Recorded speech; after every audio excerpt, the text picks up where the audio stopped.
Okay. Hi, Amy Jean. How are you? I'm doing well. How are you today, Douglas? Oh, doing very well. Thank you. Thank you very much for coming on the show. I appreciate it. Thank you for having me.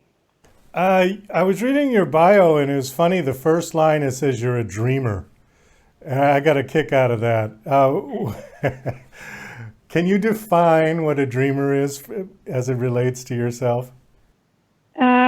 Sure. I think somebody who is a dreamer, and particularly me, my dreams somehow come to life, and I like to dream about things outside of what people think reality is.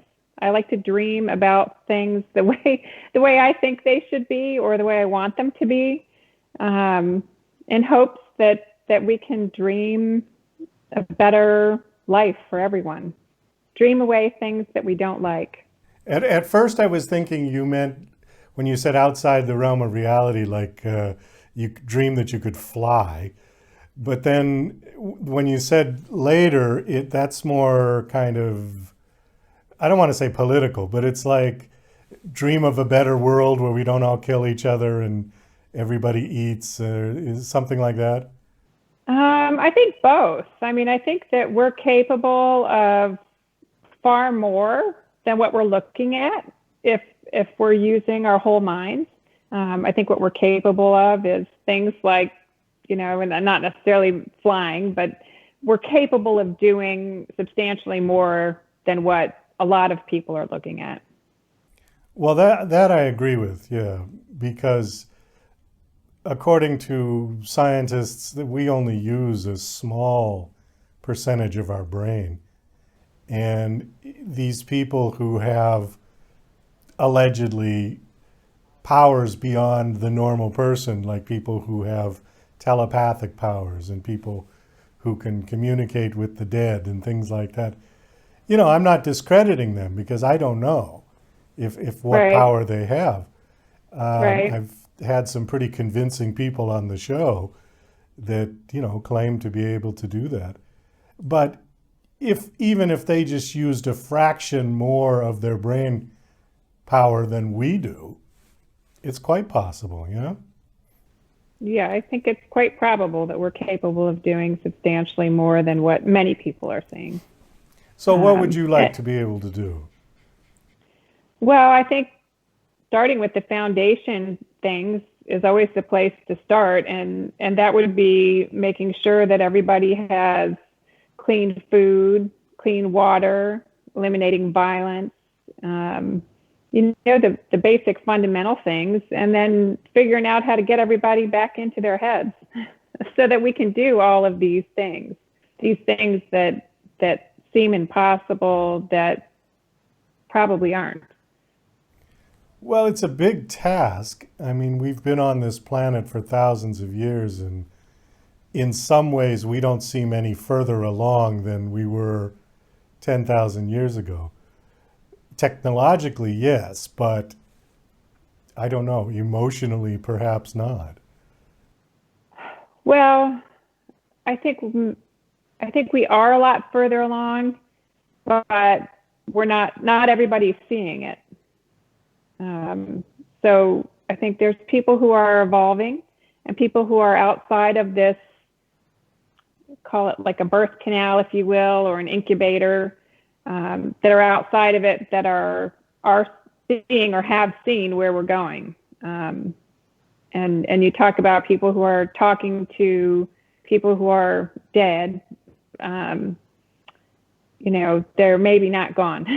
They're likely not gone, or how would we be talking? I know how do mystics and how do people talk with them and hear and understand things so clearly?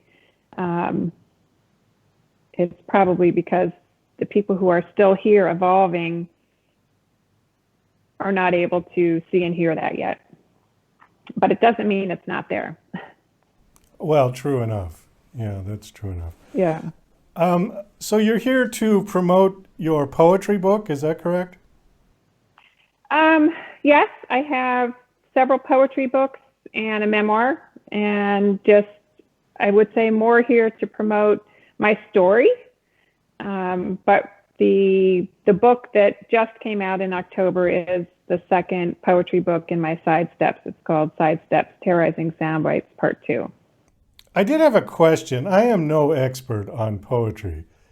And I wanted to ask you, just in case there are other people as ignorant about it as I am, what is the difference between poetry and prose? Well, prose would be paragraph type sentences that are explaining your story as clearly and concisely as possible, whereas poetry and has rules. I mean, prose, there's all kinds of manuals and rules around writing prose, having proper sentence structure and complete sentences, a subject, a verb, and poetry is more of ideas or thoughts. Sometimes they rhyme, sometimes they don't.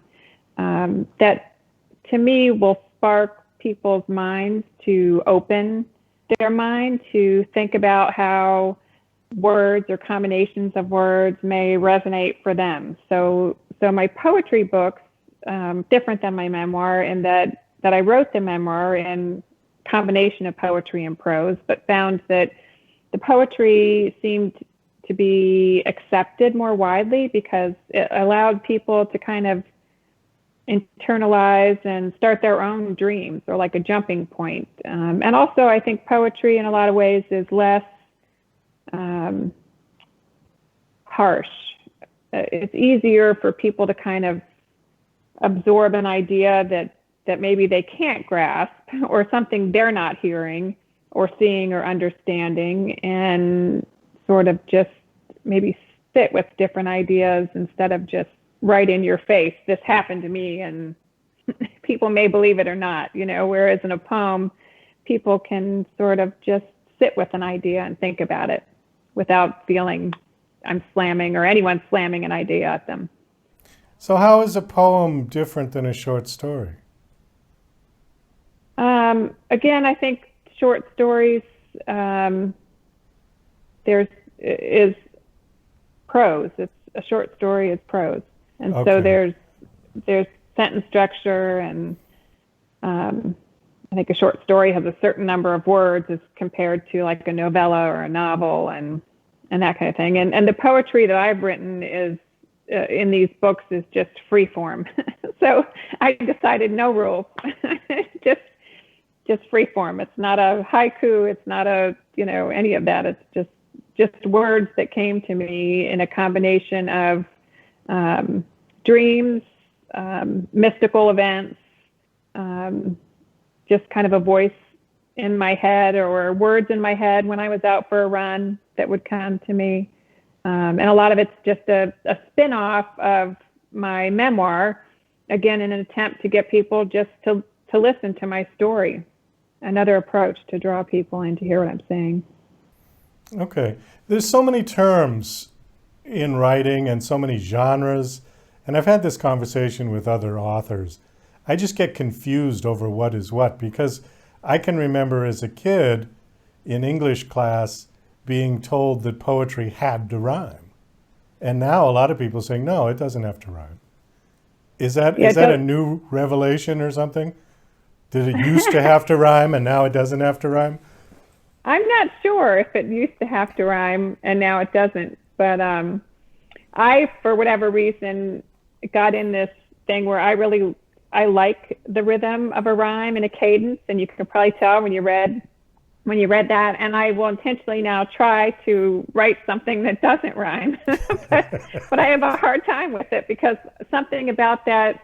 I love music. I love music lyrics, and I find music sort of medicinal to help calm my mind and quiet it down sometimes. Sure. But I really like to write a rhythm. But yeah, I think, when you're talking about free form poetry, I would think you could write anything that might spark the next thought or somebody else to carry on with that thought. I've noticed on some of the social media, there's different poetry groups, and they'll put the beginning of a poem, and then people will just keep adding to it. And it's kind of fun to see how that develops into something. So, Oh, yeah, that sounds kind of neat. Do you have a short one you want to share with us? Do you want to read one? sure, I would love to. Let's see, a short one. Let's see what I have here. How about this? Since we're talking about this is just what I open to. Sometimes I go with that, just wherever it comes. This one's called Modern Art, and I thought I'd pick it just since we're talking about modern art, and it's just one page here. So, modern art. I'm not sure why you thought you could hide simply by erecting a divide. You are forever stuck with me. I can see through BC and AD, where I find multiple fragments and traces of you wherever I find me.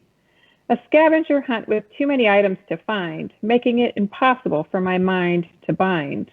It roams in circles, searching about for pieces scattered like contemporary art. Unusual formations that require imagination to conjure, meaning outside familiar identification. A masterpiece before Christ and Anno Domino, amazing, not common, before, now, or after. That was called what? That's called modern art. Modern art. Okay. All right. So how many poetry books do you have out now? I have the two sidesteps books, and I have another one called The Long Stretch, which I really haven't. It's actually something I put together, and I don't have it on Amazon or anything yet. And it's a Christmas present for my family and close friends. But eventually, I'll probably put it on my website. Oh, okay. All right. And I have another one coming out in January called A Step Back that kind of goes in line with the sidesteps books. Okay. Well, we're kind of running out of time. Do you have a website that you want to give out so people can come check out your work? Or? Yep, sure. It's amyjean.live. Oh, that's easy enough. Okay. Yep. Great. Jean, Amy, AMYJEAN.live. Okay, super. Well, thanks so much for coming on. I appreciate it. And thank you for sharing your poetry with us.